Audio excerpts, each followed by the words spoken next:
বলে দশরথ ভেবেছেন।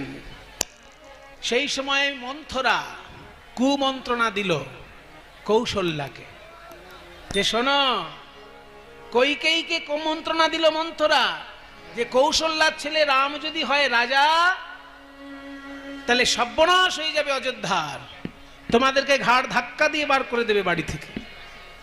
বলে সে কি রে, রাম যেমন কৌশল্যার ছেলে তেমনি আমারও তো ছেলে, আমি তোর সৎ মা।